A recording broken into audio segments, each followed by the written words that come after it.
Merhaba arkadaşlar, sevgili ve değerli izleyiciler, kanalımıza hoş geldiniz.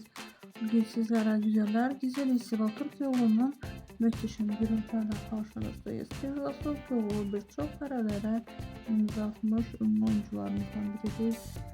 Türkiye'nin sevimli oyuncusunun yeni projelerinin olan yeni görüntülerine devamı gelmesi istiyorsanız kanalımıza abone olmayı unutmayın. Videomuzu izlemekte kalın.